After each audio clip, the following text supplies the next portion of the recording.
یہ ایک ایسی بیماری ہے جو کسی کو کیا نقصان پہنچائے گی، جو ہمارے اپنے اندر کو توڑ دیتی۔ میرے حضور نے فرمایا حسد نیکیوں کو یوں کھا جاتا ہے جس طرح سوکھی لکڑیوں کو آگ کھا جاتی۔ کسی ایک کونے میں آگ لگ گئی تو پھر بھڑکتی ہے تو وہ سارا ایندھن جلا کے راکھ کر دیتی ہے۔ تو نیکیاں آپ نے ڈھیروں اکٹھی کی ہوں اور نیکی یوں ہی تو نہیں بنتی، نیکی کے لیے ایک ماحول پیدا کرنا پڑتا ہے، پھر اس نیکی کو نیکی بنانے کے لیے خلوص پیدا کرنا پڑتا ہے۔ تھوڑی سی ریا بھی آ گئی تو نیکی نیکی نہیں ہے۔ تو خلوص کے ساتھ جو نیکی کی، پھر اس کا خزانہ جمع کیا، حسد کی ایک چنگاری نے صحت بھی بگاڑتا ہے اور محسود کے نامہ اعمال میں اضافہ کرتا ہے اور اپنے نامہ اعمال کو برباد کرتا ہے۔ تو اپنے آپ کو اذیت سے بچانے کے لیے ہمیں اپنے اندر کی صفائی کی طرف توجہ دینی چاہیے۔ حضرت عبداللہ بن عمر بن عاص رضی اللہ تعالی عنہ فرماتے ہیں ہم حضور کی مجلس میں بیٹھے ہوئے تھے، کیا خوش نصیب لوگ تھے۔ ہمارے استاد ہوتے تھے سر محمد علی حاشر، اللہ ان کی قبر پہ کروڑوں رحمتوں کا نزول کرے۔ تو وہ جب بات کرتے تھے تو بڑے ناز سے بات کرتے تھے۔ میں اقبال کی مجلس میں بیٹھا ہوا تھا، میں مولانا ظفر علی خان کے پاس بیٹھا تھا کہ فلاں بڑے جو ہے وہ سخن کے امام آئے اور یہ بات ہوئی۔ تو ہم اس وقت چھوٹے ہوتے تھے تو ہمیں بڑی حیرت ہوتی تھی کہ یہ کتنے خوش نصیب ہیں، کتنے بڑے بڑے اساتذہ سخن کی صحبت میں بیٹھے ہیں۔ تو یار جو اقبال کی صحبت میں بیٹھا ہے، جو مولانا کی صحبت میں بیٹھا ہے، وہ تو ناز کرے۔ اور صحابی کتنے فخر سے کہتے تھے ہم حضور کے پاس بیٹھے ہوئے تھے۔ کیا خوش نصیب لوگ تھے جنہیں حضور کی مجلسوں میں بیٹھنے کا موقع ملتا تھا۔ اللہ اکبر۔ تو کہتے ہیں حضرت عبداللہ بن عمر کہ ہم حضور کی مجلس میں بیٹھے تھے کہ حضور نے فرمایا جنتی دیکھنے کا شوق ہے؟ تو سب نے کہا حضور کیوں نہیں؟ فرمایا دروازے پہ نگاہیں جما لو، جو پہلا شخص مسجد میں داخل ہوگا وہ جنتی ہوگا۔ اب کہتے ہیں ہماری نظریں دروازے پہ لگ گئیں، انتظار تھا کہ کون خوش نصیب ہے کہ جو آئے اور حضور نے اس کے لیے بشارت دے دی ہے کہ وہ جنتی ہوگا۔ ایک بوڑھے بزرگ آئے، تازہ وضو کی وجہ سے ان کے آثار وضو چمک رہے تھے، داڑھی پر تازہ پانی کے آثار تھے، جوتا انہوں نے بائیں ہاتھ میں پکڑا ہوا تھا اور مسجد میں داخل ہوئے۔ اگلا دن آیا تو حضور نے پھر فرمایا جنتی دیکھنے کا شوق ہے؟ ہم نے کہا حضور کیوں نہیں؟ فرمایا دروازے پہ دیکھو، جو شخص بھی مسجد میں اب داخل ہوگا وہ جنتی ہوگا۔ ہم نے دیکھا تو وہی بزرگ تشریف لائے، تازہ وضو کے آثار چہرے پہ تھے، جوتا بائیں ہاتھ میں پکڑا تھا۔ تیسرے دن حضور نے پھر فرمایا جنتی دیکھنے کا شوق ہو تو دروازے پہ دیکھو، جو پہلا شخص اندر داخل ہوگا وہ جنتی ہوگا۔ کہتے ہیں جب نظریں دروازے پہ جمی تو وہی بزرگ نمودار ہوئے اور حالت بھی وہی تھی۔ کہتے ہیں کہ جب مجلس اختتام کو پہنچی، لوگ گھروں کو پلٹے تو میں اس بزرگ کے پیچھے چل پڑا۔ میں نے کہا کہ بابا جی میری والد گرامی سے کوئی شکر رنجی ہو گئی ہے، تو میں کچھ دن تمہارے ساتھ گزارنا چاہتا ہوں، تو کیا مجھے آپ اپنے ہاں رکنے کی اجازت دیں گے؟ انہوں نے کہا آ جاؤ کوئی بات نہیں۔ وہ مجھے اپنے گھر لے گئے۔ کہتے ہیں میری لالچ یہ تھی کہ میں دیکھوں کہ یہ عمل کون سے کرتے ہیں، کہ رسول کریم نے فرمایا جنتی دیکھنا ہے تو دروازے پہ دیکھو۔ تینوں دن یہی دکھائی دیتا رہا، تو میں اس لالچ میں ساتھ تھا۔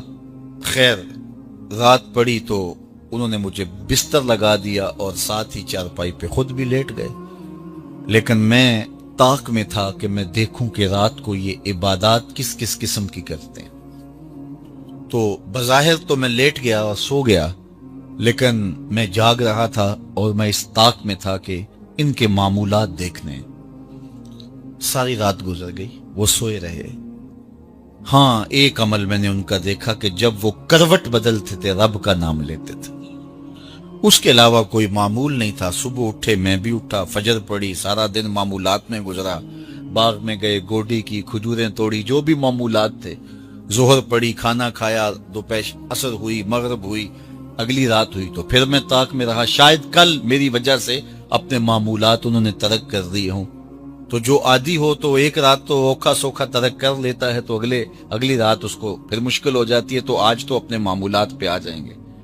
طاق میں رہا لیکن پھر اسی معمول میں کہ ڈٹ کے سوئے، کروٹ بدلتے ہوئے رب کا نام لیتے رہے۔ تیسرا دن پھر یوں ہی گزر گیا اور رات پڑی تو پھر وہ سوئے، تو بس معمول کی نیند، کروٹ بدلیں تو رب کا نام۔ جب صبح اٹھے، ناشتے پہ بیٹھے، تو میں نے کہا میری ابا جی سے کوئی لڑائی نہیں ہوئی تھی، میں صرف اس لیے آپ کے پاس آیا تھا کہ میں دیکھنا چاہتا ہوں کہ آپ عمل کون سا کرتے ہیں، چونکہ رسول کریم نے ارشاد فرمایا کہ جس نے جنتی دیکھنا ہے دروازے پہ دیکھو، 3 دن آپ ہی دکھائی دیتے رہے۔ تو میں یہ دیکھنا چاہتا تھا کہ آپ کے معمولات کیا ہیں، لیکن شاید آپ نے میری وجہ سے اپنے معمولات ترک کیے رکھے۔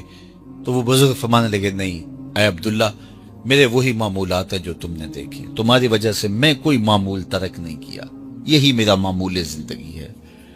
لیکن تم بھی جستجو میں آئے ہو، شوق میں آئے ہو، میں تمہیں بتا دوں کہ میرے پاس عمل کون سا ہے جو تم دیکھنے آئے تھے۔ تو کہا وہ عمل وہ ہے جو تم دیکھ نہیں سکے، لیکن میں تمہیں خود بتا دیتا ہوں، اور وہ یہ ہے کہ اے عبداللہ بن عمر، یہ جو میرے سینے میں دل رکھا ہے نا، اس میں کسی مومن کا بغض نہیں ہے، اس میں کسی مومن کا بغض نہیں، یہ صاف ہے، یہ شفاف ہے۔ تو جب یہ دل پاک ہوگا، دل ستھرا ہوگا، پھر جنت کی راہیں ملیں گے۔ ہم نے اپنے دل میں کیا کیا رکھا ہوا ہے، اس کا بغض، اس کی دشمنی، اس سے بیر، یہ آگے چلا گیا، ہم پیچھے رہ گئے، اس کو یہ منصب مل گیا، میں کہاں کھڑا ہوں، یہ ہم اکٹھے چلے تھے، یہ بہت آگے نکل گیا، رشتہ دار کی ٹینشن، ہمسایوں کا مسئلہ، شریکوں کے معاملے، کیا کیا معاملے اس چھوٹے سے دل میں رکھے ہوئے۔ ہم نے اس دل کو نفرتوں سے بھر دیا، اس کو پیار سے بھرنا تھا۔ کس کو پتھر مارے ناصر کون پرایا ہے، دل کے شیش محل میں ایک ایک چہرہ اپنا لگتا ہے۔ وہ کسی نے کہا تھا کہ پتہ نہیں لوگ نفرتوں کے لیے وقت کہاں سے لے آتے ہیں، ہمارے پاس تو محبتوں کے لیے وقت نہیں ہے۔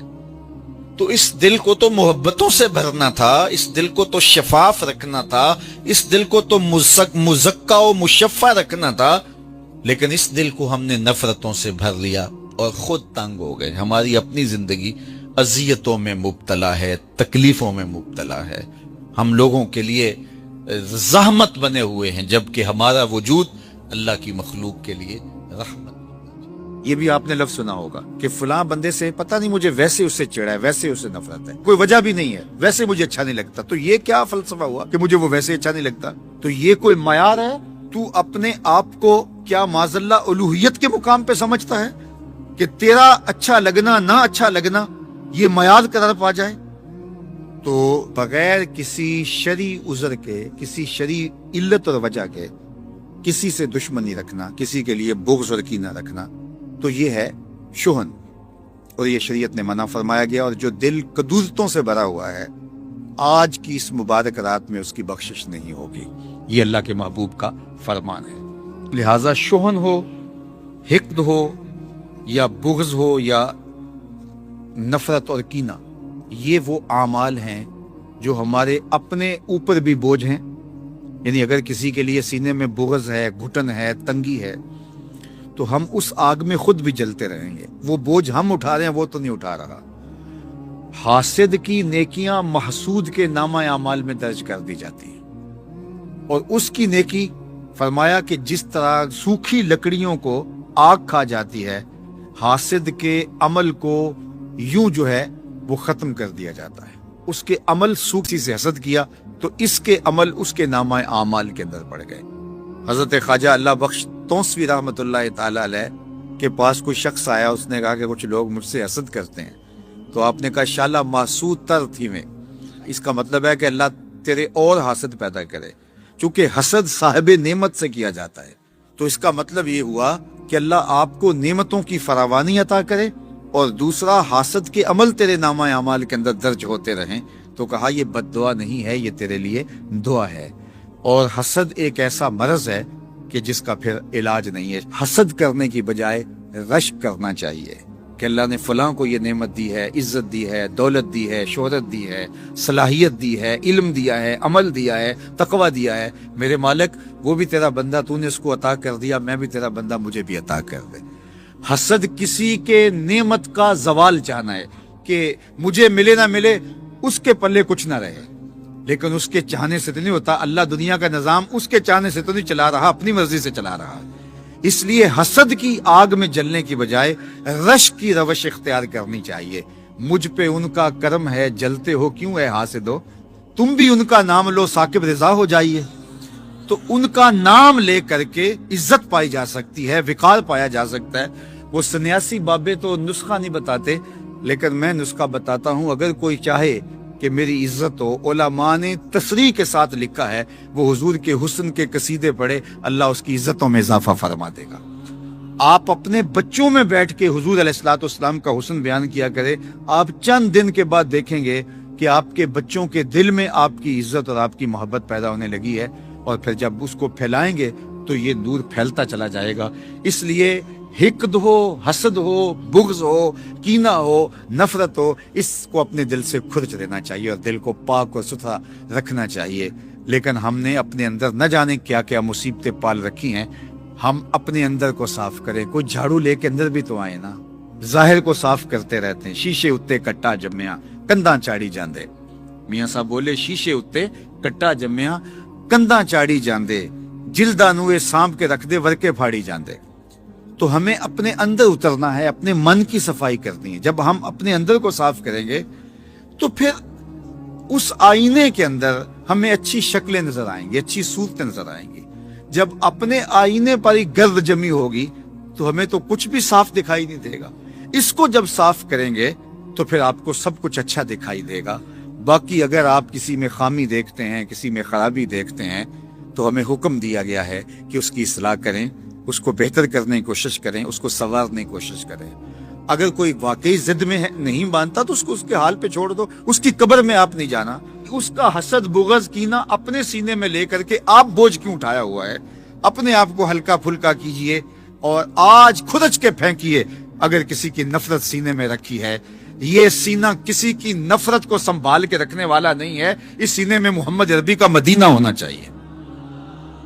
اتنا قیمتی دل ہے، اس کی نفرت، اس کا بغض، اس کا کینہ، کیا ہم ان کے کینے سنبھالتے رہیں؟ میاں وہ جانے، ان کا کام جانے۔ ہم اس سینے میں سنبھالیں گے تو ابو بکر کی محبت، عمر کی محبت، علی کی محبت، عثمان غنی کی محبت، حسن حسین کی محبت، اس میں محبتیں ہوں گی، اس میں پیار ہوگا۔ حضور کے غلاموں کی محبت، حضور علیہ السلام سے عشق کرنے والوں کی محبت، اس میں بسے گا تو مدینہ بسے گا۔ جب نظر جھکائیں گے تو آئینہ اتنا صاف ہوگا، دیکھیں گے تو جمال گنبد خضرا دکھائی دے گا۔ تو ہم نے اس کو کیوں میلا کر رکھا ہے؟ جو چیزیں دیکھنے والی ہیں وہ بھی نہیں ہم دیکھ پا رہے۔ اتنا کچھ اس سینے کے اندر چھپایا جا سکتا ہے، لیکن ہم نے اس کے اندر کیا کیا ردی چیزیں چھپا کے رکھی ہیں۔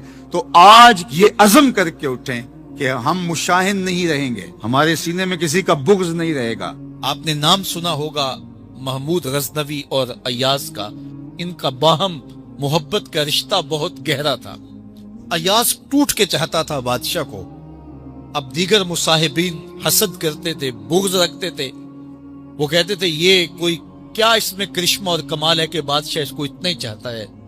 تو بادشاہ جب ان وزراء کا، مشیروں کا حسد حد سے بڑا ہوا دیکھا تو ایک دن سب کو اپنے دربار میں حاضر کیا۔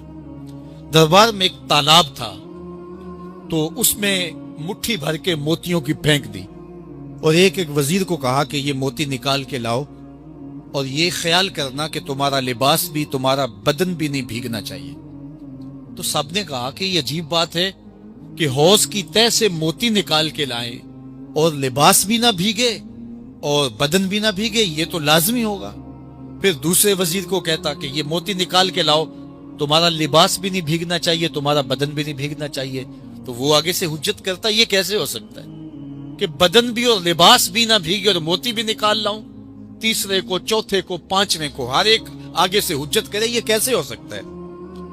پھر ایاز آ گیا، تو بادشاہ نے ایاز کو کہا کہ یہ موتی نکال کے لانے ہیں اور تمہارا لباس بھی اور تمہارا بدن بھی نہیں بھیگنا چاہیے۔